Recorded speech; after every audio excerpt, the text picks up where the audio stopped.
Panorama group, जो सोचता है वो करता है। आपके अपने सपनों का आशियाना। नमस्कार, मेरा नाम ज्ञानेश्वर है और आपने देखना शुरू किया है लाइव सिटीज। मेरे साथ रोज की तरह जुड़ रहे हैं देश के जाने माने सीनियर जर्नलिस्ट अजीत द्विवेदी जी। अजीत जी, क्या कहें। देखिए, विभागों का बंटवारा हो गया और जो काम नीतीश कुमार ने 20 साल में नहीं किया, 20 वर्षों में उन्होंने कभी गृह मंत्रालय, गृह विभाग दूसरे को नहीं सौंपा, लेकिन आज गृह विभाग भाजपा को सौंप दिया गया। और भाजपा में किसे? सम्राट चौधरी को। समझ लीजिए कि आने वाले दिनों में तेवर क्या हो सकते हैं बिहार पुलिस के। तो सम्राट चौधरी जो नंबर 2 बिहार के डिप्टी सीएम, अब हम यह कह सकते हैं कि दिल्ली में अमित शाह हैं और बिहार में सम्राट चौधरी हैं। अब डिप्टी सीएम के रूप में संबोधन छोटा हो जाएगा। सम्राट चौधरी को यह कहा जाना कि वह बिहार के होम मिनिस्टर हैं, गृह मंत्री हैं, यह ज्यादा बड़ी बात होगी। और देखिए, बीजेपी अगले कदम की ओर बढ़ चुकी है। बीजेपी ने यह समझ लिया है कि नीतीश कुमार की पारी कितने दिनों की है, राजनीतिक पारी। अंतिम चुनाव तो था ही। तो सम्राट चौधरी को देखिए, आज मैं सुबह उनसे मिला था और मैंने तो 3 दिनों पहले कहा था कि सम्राट चौधरी बिहार के डिप्टी सीएम तो हैं ही, होम मिनिस्टर भी हो सकते हैं। और इसे लेकर सबसे अधिक परेशान आरजेडी वाले हैं। वह भगवान से प्रार्थना कर रहे हैं कि होम मिनिस्ट्री नीतीश कुमार अपने पास ही रखे, क्योंकि नीतीश कुमार का तेवर दूसरा और सम्राट चौधरी का तेवर क्या। सम्राट चौधरी योगी मॉडल वाले हैं। अपराधियों को जिंदा बहुत न रखो, बुलडोजर चलाओ, जमींदोज कर दो, इनकाउंटर करो, गोलियां चलाओ। और सम्राट चौधरी से जब मैं सुबह मिला था तो उन्होंने 3 वर्षों का रोड मैप मुझे बता दिया था कि 3 वर्षों में क्या करना है। शुगर मिल की बात की, लॉ एंड ऑर्डर की बात की। तो अब सम्राट चौधरी बिहार के होम मिनिस्टर, और समझ सकते हैं, चाहे वह थानेदार हो, चाहे वह बिहार के डीजीपी हो, अब उन्हें सम्राट चौधरी को रिपोर्ट करना है। सम्राट चौधरी वैसे गृह मंत्री होंगे जो रात के 1 बजे तक जगते हैं। यदि अपराध की घटना कहीं हो गई तो फिर सम्राट चौधरी का तेवर कैसा होगा।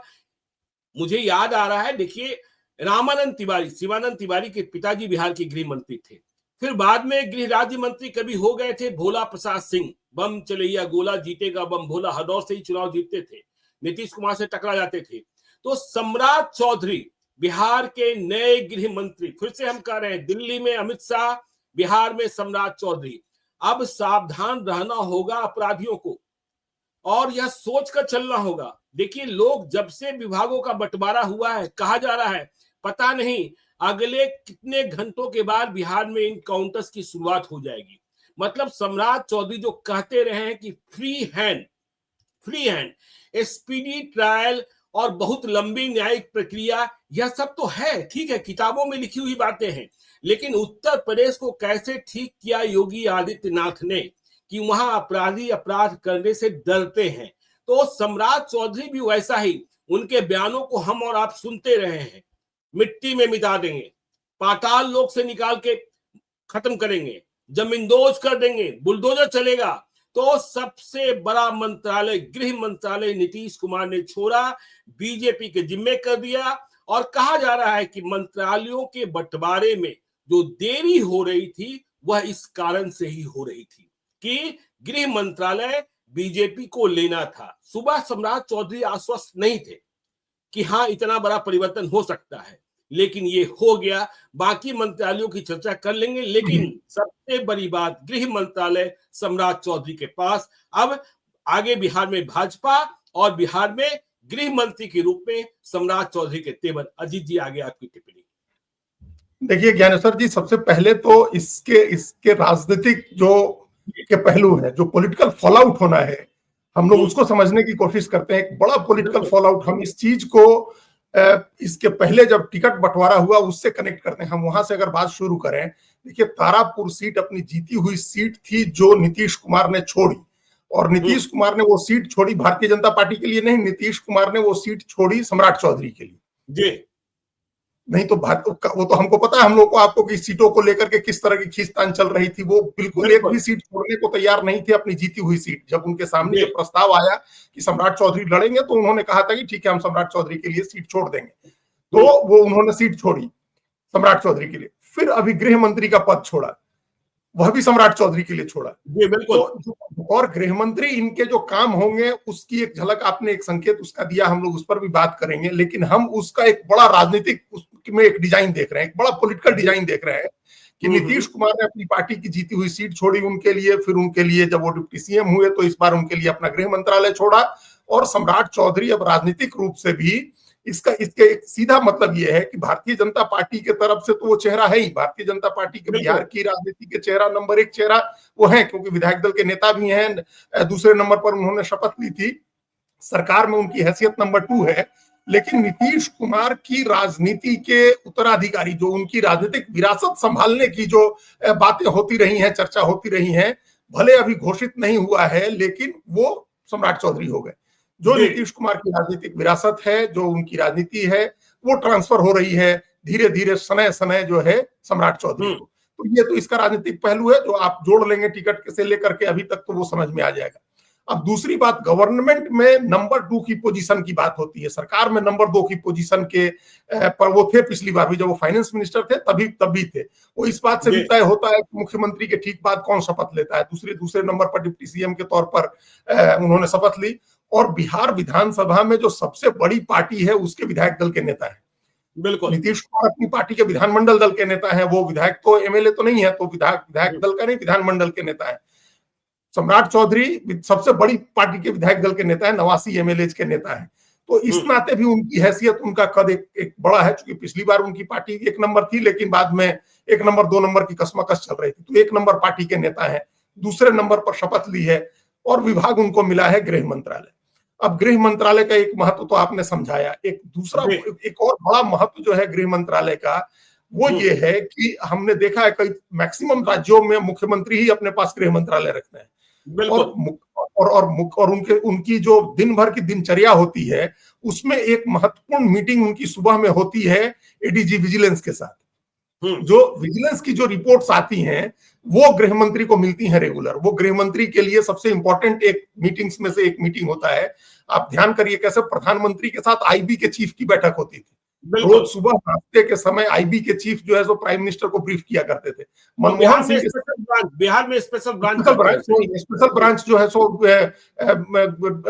उनको ब्रीफ करता है।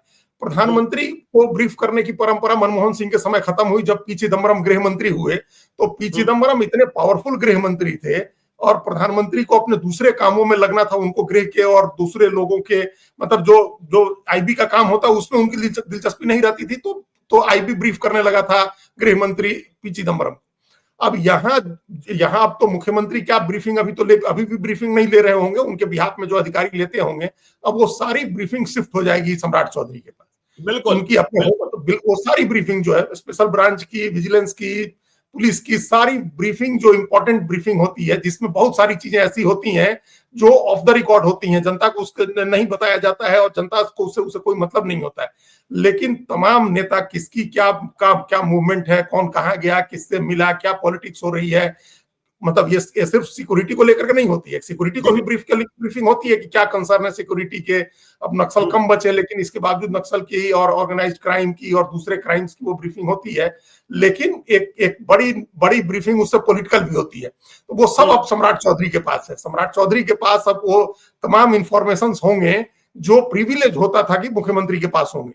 तो अब वो एक तरह का प्रिविलेज सम्राट चौधरी को मिल गया। थोड़ा फ्लैशबैक में जाते हैं अजीत जी। देखिए इसका ताना बाना कब से बुना जा रहा था, हमें और आपको याद है।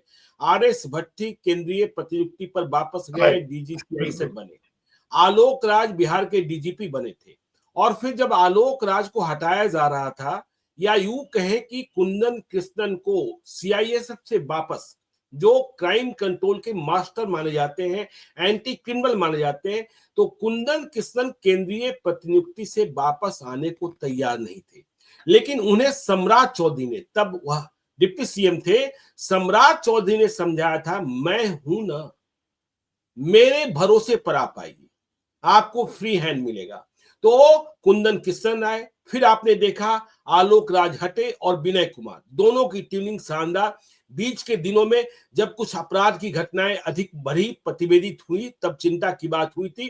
तो अब सम्राट चौधरी के लिए ताना बाना, सम्राट चौधरी ने पहले ही यह तय कर लिया था, यह बीजेपी की प्लानिंग चल रही थी कि सिस्टम को अपने हिसाब से रखना है, तो सिस्टम उनके लिए तैयार है। बिल्कुल सिस्टम तैयार हो गया है, सिस्टम पहले तैयार हो गया, क्योंकि पहले भी सरकार को के डे टू डे काम में उनकी उनकी लगातार भागीदारी रहती थी सम्राट चौधरी की। तो वो डे टू डे के फैसले जो होते थे वो बनाने का एक ढांचा तैयार करने का, जो हम लोग 3 दिन से चर्चा कर रहे हैं कि कोई प्रशासनिक इधर उधर की बात अब है ही नहीं, चूंकि एक जो ब्यूरोक्रेसी है वो पहले से ऑलरेडी एक इन प्लेस है। पूरी वो जो एकदम वेल वाइल्ड आइल्ड जो व्हील है वो चल रहा है, उसमें कोई इधर उधर नहीं होना, वो सब चीजें पहले से सजा दी गई हैं, ब्यूरोक्रेसी को पहले से ठीक कर दिया गया है। अब सम्राट चौधरी को देने का एक बड़ा एक मतलब, हम तो बार बार राजनीति पर इसलिए लौट रहे हैं क्योंकि चीजें बदलनी है। इसी विधानसभा में बिहार में सब चीजें बदलने वाली हैं, जब बदले, उत्तर प्रदेश के चुनाव के बाद बदले या जब भी बदले, तो उसके लिए नीतीश कुमार इनको तैयार किया जा रहा है सम्राट चौधरी को, और कहीं ना कहीं उसमें नीतीश कुमार की भी सहमति है। वो नीतीश कुमार की असहमति अगर होती, वो इस बात से सहमत नहीं हो रहे होते, तो फिर शायद इतनी तेजी से इस तरह की चीजें नहीं होती। आप कह ही रहे हैं कि वो बहुत आश्वस्त नहीं थे। दूसरी एक बात है कि इनकी सम्राट चौधरी की भी इच्छा रही थी कि हम जब नंबर 2 हैं तो वास्तविक अर्थों में भी नंबर 2 रहे, मतलब ऐसी वास्तविक पावर में भी नंबर 2 रहे। और इसका एक पॉलिटिकल एक जो फॉलोआउट और दिख रहे हैं हम सामाजिक स्तर पर, वो ये है कि यादव के बाद जो दूसरी सबसे बड़ी पिछड़ी जाति है, या दूसरी सबसे बड़ी जाति है, पिछड़ी भी क्या कहें, जो सबसे बड़ी जाति है वो कुशवाहा है, दूसरी कोई जाति नहीं है। मतलब दलित की 2 जातियों को छोड़ दें, पिछड़े में अगड़े में जिसकी आबादी 4% से ऊपर है, उनके पास भी उनको एक इंपावर करना जरूरी था। सम्राट चौधरी इंपावर हुए तो कम्युनिटी को इंपावर करना इसलिए जरूरी था क्योंकि 14% से मुकाबला करना है राजनीतिक स्तर पर। ऑफिशियली अब कोई बीजेपी का आदमी या ये नहीं कहेगा कि हमारा तो यादव ज्यादा ही जीता है, एनडीए का यादव ज्यादा जीता है, अब उनके पास कहां बचे। लेकिन सबको पता है कि लड़ना सामाजिक स्तर पर या राजनीतिक स्तर पर वोट के गणित में लड़ना उन्हीं के से, तो उनको मैसेज एक देना है, कम्युनिटी को इंपावर करना है। तो वो जो इंपावरमेंट है वो, और आगे नेतृत्व ट्रांसफर होना है उन्हीं को। ये हम लोग बार बार चर्चा करते रहे हैं कि देखिए यादव के बाद कुर्मी हो गया, कुर्मी के बाद कोयरी का, कुशवाहा का के हाथ के सर पर ताज रखा जाना है। तो उसके लिए भी एक तैयारी का एक पार्ट है कि आप होम मिनिस्टर हुए, आप इंपावर हुए, समाज आपका इंपावर महसूस कर रहा है और लड़ने के लिए तैयार है, राजनीतिक तौर पर अपनी ताकत दिखाने के लिए, बढ़ाने के लिए तैयार है। बीजेपी ने ताकत दी है, दे के ये बता दिया है कि जो उसने हरियाणा में नायब सिंह सैनी का प्रयोग किया या जो केशव प्रसाद मौर्य का प्रयोग है, उस प्रयोग को आगे ले जाना है बिहार में। गैर यादव पिछड़ी जाति की राजनीति के चेहरा है सम्राट चौधरी, ऐसा चेहरा जिस चेहरे के इर्द गिर्द तमाम गैर यादव पिछड़ी जातियां, तमाम अति पिछड़ी जातियां, तमाम अगड़ी जातियां, ये सब एकजुट होंगी। नीतीश कुमार वाली राजनीति उनको शिफ्ट होगी और भारतीय जनता पार्टी ने भी अपनी ताकत, अपना फोर्स और जो टॉप लीडरशिप है उसने अपना विश्वास सम्राट चौधरी के अंदर डाल दिया है। अब सम्राट चौधरी को ये प्रूव करना है कि वो कितने एबल एडमिनिस्ट्रेटर हैं, कितने स्ट्रॉन्ग एडमिनिस्ट्रेटर हैं। जो बातें आप कह रहे हैं उसको किस तरह से इंप्लीमेंट करते हैं उन तमाम चीजों। तो आपके कहने का आशय तो साफ साफ यही हुआ ना कि जैसे दिल्ली में हम यह समझते हैं कि नरेंद्र मोदी के बाद अमित शाह हैं, तो वैसे ही नीतीश कुमार के बाद अब सम्राट चौधरी है। यह बात राजनीतिक तौर पर स्थापित हो गई कि नीतीश के बाद सम्राट चौधरी ही है और अमित शाह और नरेंद्र मोदी का पूर्ण भरोसा प्राप्त है। चाहे जितने विवाद हुए हो, सम्राट चौधरी उनसे बाहर निकले हैं और अधिक ताकतवर हुए हैं। अब सम्राट चौधरी, देखिए राजनीतिक पहलू पर हम लोग चर्चा कर लिए, अब सम्राट चौधरी होम मिनिस्टर है और वह मिजाज जो है, वह मिजाज है अमित शाह का। किस तरीके से अमित शाह कंट्रोल करते हैं, वह मिजाज है योगी आदित्यनाथ का कि अपराधियों को बहुत दिनों तक जिंदा मत रखो। बिल्कुल बिल्कुल। हाँ, तो सम्राट चौधरी, योगी मॉडल, अमित शाह मॉडल, इसका मतलब अब बिहार में कुछ दूसरा ही देखने को मिलेगा। हाँ, वो मिलेगा। और जिस तरह से ज्ञानेश्वर जी, अमित शाह जो हैं गृह मंत्री हैं, तो गृह मंत्री के रूप में उनकी जो जिम्मेदारियां, कितने बड़े फैसले हुए उनके गृह मंत्री बनने के बाद, वो सब हम लोग जान रहे हैं। कश्मीर का ही बड़ा फैसला हुआ, 370 खत्म करने का प्रस्ताव उन्होंने पेश किया था संसद में। तो गृह मंत्री के नाते उन्होंने जो काम किया वो अपनी जगह है, लेकिन राजनीति में भी उनकी हैसियत प्रधानमंत्री के बाद है, उन्हीं की हैसियत। प्रदेश का अध्यक्ष भी कोई रहे, संगठन मंत्री भी कोई रहे, वो भले अभी राष्ट्रीय अध्यक्ष बहुत पहले रह के हट गए वहां से, लेकिन पार्टी का कोई भी राजनीतिक फैसला उनके बगैर नहीं होता है। तो ये स्थिति अब बिहार में है कि भारतीय जनता पार्टी का कोई भी राजनीतिक फैसला भी सम्राट चौधरी के बिना नहीं होगा। अब सम्राट चौधरी बाकी किसी मंत्री की तरह एक मंत्री नहीं है, और ऐसा नहीं है कि संगठन अलग चल रहा है। लेकिन जिस तरह से अमित शाह केंद्र में संगठन भी संभाल रहे हैं और सरकार में भी सबसे बड़ी जिम्मेदारी संभाल रहे हैं, सहयोगी पार्टियों के साथ कोऑर्डिनेशन का काम संभालते हैं, प्रदेश में देश के किसी भी हिस्से में किसी भी प्रदेश में चुनाव होता हो तो वो चुनाव लड़ाने जाते हैं, उनकी जो भूमिका है उस तरह की भूमिका, राजनीतिक भूमिका भी और प्रशासनिक भूमिका भी बिहार में सम्राट चौधरी को मिल गई। अब ऑफिशियली, ये पहले भी करते थे, पहले भी राजनीति अपने हिसाब से वो करते थे, अब वो उनकी छाप टिकट बंटवारे में दिखी कि किस तरह से टिकटें बटी हैं और किस तरह से कुशवाहा और कुर्मी और धानु, कोयरी कुर्मी धानु का या पिछड़ी जाति का अति पिछड़ी जाति की संख्या बढ़ी है, ये सब उनका अपना विजन है, जो राजनीतिक विजन है। तो अब एक राजनीतिक विजन भी और एक प्रशासनिक पुलिस का, एक सिक्योरिटी का विजन भी अब वो सम्राट चौधरी का चलेगा। वो होम मिनिस्टर के साथ साथ पहले चलता था, लेकिन अब एक ऑफिशियली एक पोजीशन हो गई उनकी कि वो सर्वोच्च नेता है भारतीय जनता पार्टी के भी, सरकार में नंबर 2 भी है, राजनीति भी वही संभालेंगे और बिहार की सिक्योरिटी का काम भी एक बड़ा उनके जिम्मे होगा। जो अब आप जो कह रहे हैं जिस मॉडल की बात, उस मॉडल की बात देखिए, एक तो अनुभव के आधार पर भी आप कह सकते हैं कि नीतीश कुमार के बाद अभी बिहार की राजनीति में जो 2-4 लोग सबसे अनुभवी लोग हैं उसमें सम्राट चौधरी हैं। चाहे जिस बात की जितनी भी आलोचना की जाए, लेकिन हमने देखा है भी है और हम जानते हैं कि 1995 में जब समता पार्टी बनी थी और चुनाव लड़ा जा रहा था, उस समय से वो राजनीति को बड़े नजदीक से उसमें घुस करके उसको देख समझ रहे हैं। तो उन्होंने देखा हुआ, उनको आइडिया है तमाम चीजों का, जंगल राज का भी आइडिया है, नीतीश कुमार के पहले राज में जो सुशासन की जो कहानी शुरू हुई थी उसका भी आइडिया है। तो वो उस अनुभव का लाभ उनको हम देख रहे हैं कि बिहार के किसी सुरक्षा के मामले में बिहार को मिलेगा। पुलिस को खाली फ्री हैंड देना, पुलिस को फ्री हैंड देने का मतलब कई बार ऐसा भी होता है कि ज्यादती होने लगती है, कई बार निगेटिव होने लगता है, कई बार जनता। हाँ, तो वहां एक राजनीतिक विजन वाले, एक पॉलिटिकल विजन वाले व्यक्ति की मौजूदगी जरूरी इसलिए होती है कि चेक एंड बैलेंस रहे। देखिए, पुलिस भी बेलगाम नहीं हो, पुलिस भी ऐसे इसमें नहीं रहे कि अब हमको फ्री हैंड है तो हम कुछ भी करें। तो ये उस जनता का भरोसा बना करके और उस भरोसे के साथ अगर आप सुरक्षा सुनिश्चित करते हैं, बिहार में से मोटे तौर पर सुरक्षा बहाल हो गई है, यहाँ ऑर्गेनाइज्ड क्राइम समाप्त हो गया, लेकिन अभी भी कुछ चीजें ऐसी हैं जिन पर कंट्रोल करने की जरूरत है, जो हम लोग चर्चा कर चुके हैं। गन कंट्रोल की जरूरत है, गन कल्चर के कंट्रोल की जरूरत है। वो एक बड़ी जिम्मेदारी सम्राट चौधरी के ऊपर होगी और हम लोग चाहेंगे कि उसको कंट्रोल करें। अगर गन कल्चर को कंट्रोल करते हैं तो उसके साथ साथ शराब की वजह से जो पैरेलल ब्लैक इकोनॉमी बनी है और उसको प्रोटेक्ट करने के लिए जो खड़े हुए हैं अपराधी गिरोह, उनको कंट्रोल करना एक बड़ी जिम्मेदारी उनकी दूसरी होगी।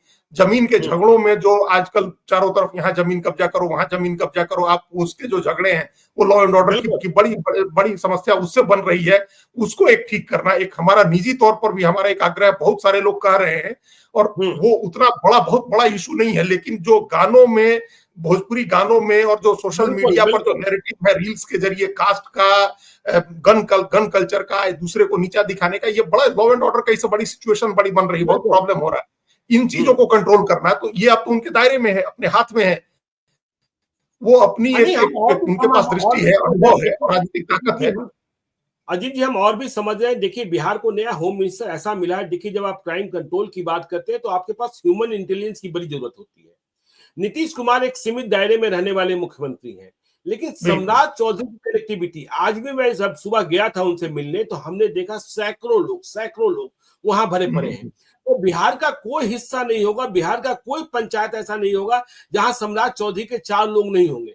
तो कोई यदि अपराध की बड़ी घटना घटती है, लुच्चा और सच्चा कौन है, लुच्चा कौन है, लफंगा कौन है, सच्चा कौन है, ठीक कौन है, इसका ज्ञान हासिल करने का जरिया भी सम्राट चौधरी के पास है कि जो पुलिस ने कह दिया, बहाने कर लिए, ये चलने वाला नहीं है। सम्राट चौधरी के पास अपना नेटवर्क भी बहुत सॉलिड है, बहुत सॉलिड है।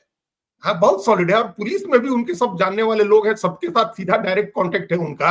और देखिए, ये अलग फर्क ये है, नीतीश कुमार तो मुख्यमंत्री थे और ऐसे मुख्यमंत्री रहे हैं जिनके बारे में एक धारणा रही है, वो उस श्रेणी के मुख्यमंत्री हैं, एकदम कंट्रास्ट लालू यादव के, जिस श्रेणी में हम लोग मायावती को और जयललिता को रखते हैं कि भाई चुनिंदा लोगों से मिलेंगे और जब हम चाहेंगे तभी आपको मिलना है, हमको कहा जाएगा, बुलाया जाएगा, तब आपको आना है और बड़े चुनिंदा लोगों से मिलना है।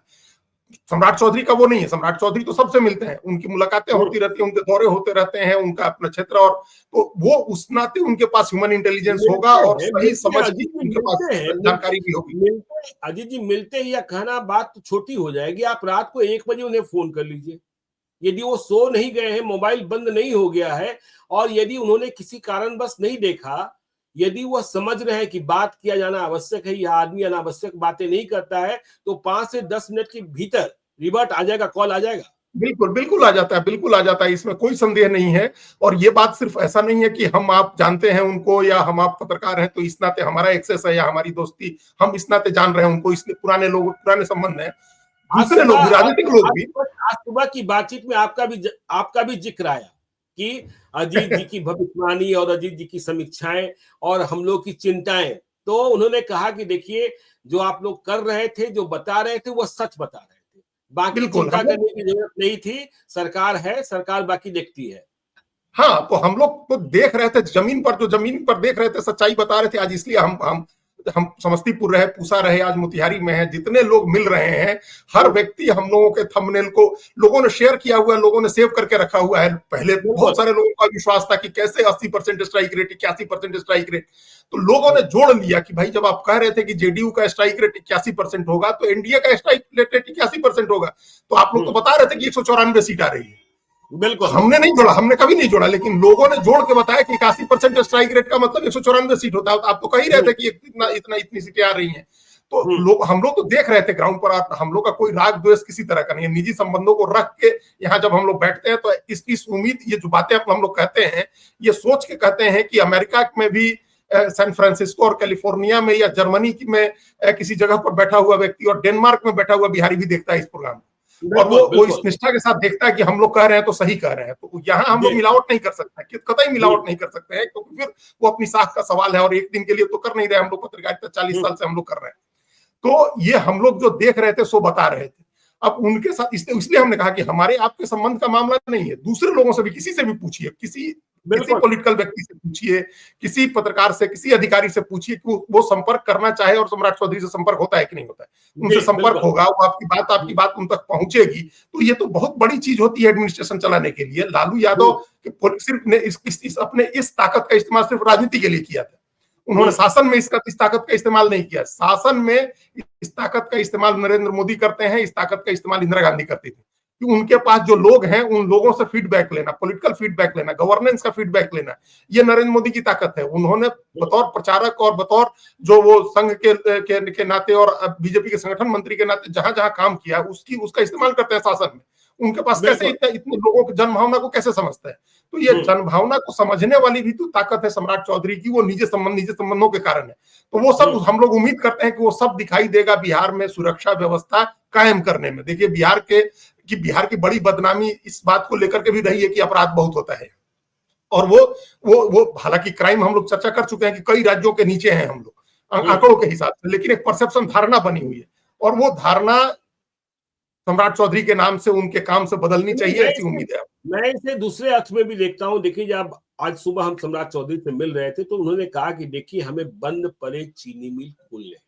हाँ, आपने लिखा सोशल मीडिया में, हमको बहुत अच्छा लगा। उन्होंने संख्या बताई, तो हमने पूछा भी कि जो हमारी आपकी यह बातचीत है, इसे क्या हम ऑफ द रिकॉर्ड माने या ऑन द रिकॉर्ड माने। तो उन्होंने कहा बिल्कुल ऑन द रिकॉर्ड मानिए कि हमें 3 साल में यह करके दिखाना है, और यह सम्राट चौधरी का संकल्प नहीं, अमित शाह की जिद है। अमित शाह ने मुझे दायित्व सौंपा। तो जब हम उस लिहाज से देखते हैं, देखिए दिलीप जायसवाल को उद्योग मंत्री बनाया गया है, खैर उसकी चर्चा हम लोग बाद में करेंगे। रामकृपाल यादव को कृषि मंत्री बनाया गया है, जेडीयू खाते में फाइनेंस चला गया है, और जेडीयू में सभी मंत्रियों को करीब करीब वही विभाग दिए गए हैं। तो सम्राट चौधरी जब यह कह रहे हैं कि 3 साल में बिहार में उद्योगों की शक्ल बदली जानी है, तो निवेश तब आएगा जब बिहार के बाहर के जो निवेशक हैं उन्हें यह समझ में बात आ जाएगी कि बिहार में कोई खतरा नहीं है। जो काम स्थापित किया है योगी आदित्यनाथ ने, तो योगी आदित्यनाथ ने जैसे उत्तर प्रदेश में निवेश बढ़ा दिया, यदि सम्राट चौधरी ने होम मिनिस्टर, हमने पूछा भी, तब तय नहीं हुआ था कि उद्योग मंत्री कौन बनेगा, तो हमने पूछा उद्योग मंत्री का चेहरा कौन है। उन्होंने कहा ज्ञानेश्वर जी जो होगा हम लोग सभी लोग देखेंगे, और बिहार की मॉनिटरिंग विशेष तौर पर अमित शाह को करनी है, निर्मला सीतारमण को करनी है और पीयूष गोयल को करनी है कि बिहार में उद्योग लगे। हाँ देखिए, अब चीनी मिल वाली बात जब आपने लिखा सोशल मीडिया में, हमको बड़ा अच्छा लगा, क्योंकि हम लोग भी, हमारे यहाँ मोतिहारी में भी चीनी मिल है, बंद पड़ी चीनी मिल है, और जब चलती थी तो हम सब लोगों के यहाँ गन्ने की खेती होती थी, और एक बड़ा बिल्कुल वो 6 महीने किसानों की जो उसमें व्यवस्था होती है, और उन सबके लिए नकदी का इंतजाम उससे होता था, चालू हो जाए बहुत ही अच्छी बात होगी। और ये बात आपने ठीक कही कि ये जो इंडस्ट्री फ्रेंडली इन्वायरमेंट बनाना, निवेश बिल्कुल फ्रेंडली, इन्वेस्टमेंट फ्रेंडली इन्वायरमेंट बनाना, ये बड़ी जिम्मेदारी है, और ये गृह मंत्री की भी जिम्मेदारी हो जाती है। सिर्फ सिर्फ टैक्स में छूट देने से नहीं निवेशक आता है, सिर्फ टैक्स में छूट देने से इंडस्ट्री लगाने नहीं आएगा कोई। उसको सुरक्षा का एहसास होना चाहिए कि उसका निवेश डूबेगा नहीं, उसके निवेश को कोई खतरा नहीं है, और उसके ऊपर कोई खतरा नहीं किसी तरह का। तो ये भी एक गृह मंत्री की जिम्मेदारी है कि ऐसा वातावरण बना दीजिए कि निवेशक आए, पैसा लगाए। आना शुरू हुआ है, प्राइवेट इन्वेस्टमेंट आना शुरू हुआ है, और हमने पता नहीं, हमने देखा बिजनेस वर्ल्ड की स्टोरी थी जिसमें मंडल से लेकर के डेवलपमेंट के तरफ कैसे बिहार शिफ्ट हुआ है, और कितना बड़ा इन्वेस्टमेंट आ रहा है। उसमें सम्राट चौधरी का इंटरव्यू भी था बतौर फाइनेंस मिनिस्टर, तो वो हमने देखा है, उसमें वो आना शुरू हो गया। 50-60 हजार करोड़ रुपए के इन्वेस्टमेंट का, और सड़क में हेम प्रोजेक्ट्स के, वो सब आए हैं जो बिहार में कभी सुनने को नहीं मिलता था। उसके लिए अब एक माहौल हो, उसके लिए अच्छा माहौल हो जाए, ये सम्राट चौधरी की जिम्मेदारी है, और वो हमको लगता है कि वो करेंगे। क्योंकि ये तेवर जो जिस तरह से चुनाव प्रचार में दिखा, योगी आते थे तो बुलडोजर दिखता था, इससे ये भी लग रहा है कि बिहार का आदमी चाहता है कि इस तरह की कोई व्यवस्था बने, उस तरह के त्वरित न्याय की व्यवस्था, उसको तत्काल न्याय मिले। तत्काल न्याय में कानूनी प्रक्रिया, लोकतंत्र वगैरह का पालन करते हुए करना चाहिए है, और उससे अगर माहौल ठीक होता है तो बिहार के लिए बहुत अच्छा होगा। बिल्कुल बिल्कुल अच्छा होगा, और इसी की उम्मीद की जानी चाहिए। देखिए, अब नीतीश कुमार की बात कर ले। देखिए, नीतीश कुमार ने होम मिनिस्ट्री तो दे दी, फाइनेंस उनके पास आ गया, और अपने विभाग के मंत्रियों को उन्होंने करीब करीब वही विभाग दिए हैं जो पुराने विभाग थे। रामकृपाल यादव देखिए पुराने आदमी हैं, लालू यादव के साथ रहे हैं, केंद्र में मंत्री रहे हैं। रामकृपाल यादव का मंत्री बनना, आज ही हमें पता चला कि रामकृपाल यादव दानापुर से चुनाव लड़ेंगे और आगे के बिहार में मंत्री बनाए जाएंगे। यह बात प्रधानमंत्री नरेंद्र मोदी और अमित शाह ने तय की थी, इसमें कोई तीसरा नहीं था। तो बिहार की मॉनिटरिंग कैसे कैसे की जा रही थी, इस बात को भी समझना होगा। हाँ? तो अब नीतीश कुमार, देखिए एक और काम हो गया कि यदि लॉ एंड ऑर्डर बिगड़ा तो नीतीश कुमार यह कहने की स्थिति में होंगे कि भाई बीजेपी वाले क्या कर रहे हैं, बीजेपी वाले क्या कर रहे हैं। और इस बात की भी समझ बिहार के लोगों को रखनी होगी कि जब अपराधी मारे जाएं, अपराधियों के खिलाफ कार्रवाई हो, तो आप जाति और धर्म मत देखिए। हाँ, जाति और धर्म मत देखिएगा, यह देखिएगा जरूर कि अपराधी है, अपराधी का सफाया हुआ है तो आपका भला होने वाला है, आपके इलाके का भला होने वाला है और प्रदेश का भला होने वाला है। यदि अपराधी की जाति देखकर सरकार की कार्रवाई पर टीका टिप्पणी करेंगे तो यह बिहार के लिए हितकर नहीं होगा। देखिए, वो ये तो नहीं होगा। अपराधी जो लोग, तो लोगों को इस बात के लिए तैयार हो जाना चाहिए। और आप याद करिए क्या कहा था सम्राट चौधरी ने चुनाव खत्म होने के बाद, अपना शायद पहले फेज की बात कहा था या दूसरे चरण के बाद, हमको उसका डेट नहीं ध्यान है, लेकिन उन्होंने कहा था कि अगर आपकी निजी दुश्मनी नहीं है तो आप रात में किसी भी समय निकलिए और कहीं से घूम करके आइए और आपको कुछ नहीं होगा, ये हमारी गारंटी है। तो ये जो तेवर है, मेरे ही एक पुराने सहयोगी हैं, यूट्यूबर बने हैं, अपना संस्थान चलाते हैं, वो सम्राट चौधरी की इस बात की परीक्षा के लिए कि जो वह कह रहे हैं, रात को 2 बजे वह पटना से मोकामा टाल में गए और वापसी में उन्होंने चाय पी किसी ढाबे में और पटना लौटे। जो सम्राट चौधरी ने कहा था क्या सच में माहौल ऐसा है, इसकी परीक्षा लेने को, और वह सकुशल वापस आ गए थे क्योंकि कोई निजी दुश्मनी नहीं थी। हाँ, नहीं, हम लोग रात में सफर किया, अभी इसी यात्रा में हमने रात में कहीं सफर किया, कोई किसी तरह का कोई एक अपने साइकोलॉजिकल भी किसी तरह का कोई असर, मनोवैज्ञानिक दबाव भी नहीं कि हम रात में निकल रहे हैं, फैमिली के साथ निकल रहे हैं, कुछ नहीं है। तो ये एक जो उन्होंने कहा उसको वो इंश्योर करेंगे और उसको वो जारी रखेंगे। ये बिहार के विकास के लिए भी अच्छा होगा, औद्योगिक विकास के लिए भी, निवेश के लिए भी। हम लोग कह ही चुके, रामकृपाल यादव जैसे बड़े नेता का मंत्रिमंडल में आना, केंद्रीय मंत्रिमंडल का अनुभव लेकर के आना, ये एक मॉडल है जो भारतीय जनता पार्टी का शीर्ष नेतृत्व तो कई राज्यों में आजमा चुका है। देखिए कितने बड़े नेता, नरेंद्र सिंह तोमर गए वहां चुनाव लड़े जाकर के मध्य प्रदेश में और स्पीकर बने, और कई बड़े नेताओं को, प्रहलाद पटेल केंद्रीय मंत्री थे, अभी महामंत्री हैं मध्य प्रदेश सरकार में, राष्ट्रीय महासचिव थे कैलाश विजयवर्गीय, बिहार की मध्य प्रदेश की राजनीति में वहां विधायक हैं, मंत्री हैं। तो बीजेपी के लीडरशिप एक चाहता है कि जो अनुभवी नेता हैं हम उनको रखें, उनसे राजनीतिक लाभ भी है, प्रशासनिक लाभ भी है, उनसे पार्टी भी मजबूत होती है, ऐसे चेहरे जिनको लोग जान रहे हो। तो इस नाते रामकृपाल यादव का होना भी एक बिहार के लोगों को भरोसा दिलाने वाला है। और एग्रीकल्चर तो बहुत ही बड़ा फील्ड है, जिस एग्रीकल्चर में बिहार में तो सारी चीजें अभी भी आज भी सबसे ज्यादा एम्प्लॉयमेंट और जीडीपी में बड़ी हिस्सेदारी में उसकी है, एग्रीकल्चर की है, इंडस्ट्री की भी है। और मंगल पांडे देखिए, पुराने नेता मंगल पांडे का भी चेहरा है, उनको भी मंत्रिमंडल, उनका जो पुराना वाला मंत्रिमंडल है वो भारतीय जनता पार्टी ने दिया। तो जो पुराने नेता हैं उनको भारतीय जनता पार्टी ने रखा, और नीतीश कुमार ने तो रखा ही, उन्होंने तो बदला ही नहीं। भारतीय जनता पार्टी ने जरूर कुछ लोगों को बदला, लेकिन विभागों का बंटवारा मोटे तौर पर इस अंदाज में हुआ है कि आप उम्मीद कर सकते हैं, बिहार के लोग भी उम्मीद कर सकते हैं कि इन सेक्टर्स में जहां जिसको जो जिम्मेदारी दी गई है वो अच्छा काम होगा। हम लोग उम्मीद करते हैं। देखिए, मौका तो दिया गया है उपेंद्र कुशवाहा को भी। उनके बेटे ने, जो विधायक थे ना, विधान पार्षद थे, उनके बेटे को मंत्री बनाए जाने के बाद पंचायती राज विभाग की जिम्मेदारी दी गई है। तो पंचायत तक आप पहुंच सकिए, यह मौका आपको दे दिया बीजेपी ने। यह मौका आपको बीजेपी ने दे दिया है कि पंचायत तक पहुंच सकिए। यदि पास हुए तो आगे बढ़ेंगे, फेल हुए तो पीछे छूट जाएंगे। नहीं, ये तो राजनीतिक रूप से बड़ा बहुत इंपॉर्टेंट डिपार्टमेंट होता है। राजनीतिक रूप से इसको आमतौर पर लोग मानते हैं कि ये वजन बहुत भारी वजन नहीं है या मलाईदार नहीं है, तो वो छोड़ दीजिए, उस बात को छोड़ दीजिए। लेकिन राजनीतिक रूप से बड़ा इंपॉर्टेंट डिपार्टमेंट होता है पंचायती राज का। आप पंचायत तक पहुंचेंगे, अपना संगठन का विस्तार कर सकते हैं आप, मतलब सरकार के लिए तो करेंगे ही, अपनी पार्टी के लिए भी बहुत अच्छा कर सकते हैं। इस मौके का लाभ किस तरह से उठाते हैं ये भी देखना होगा।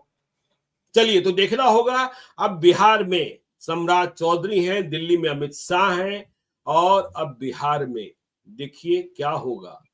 अब पुलिस की गोलियां चलेगी और कहां कौन अपराध कर रहा है इसकी जानकारी सीधे तौर पर सम्राट चौधरी को होगी, और कौन गड़बड़ कर रहा है। तो इसके लिए तैयार रहिए कि अपराधी नहीं, पुलिस भी गोलियां चलाएंगे, इनकाउंटर्स होंगे, बुलडोजर चलेंगे, जमींदोज किए जाएंगे। और बीजेपी ने आगे का रोड मैप भी तैयार कर लिया है कि नीतीश कुमार के बाद बिहार का भविष्य क्या है और बीजेपी कहां है। तो देखते रहिए लाइव सीरीज को।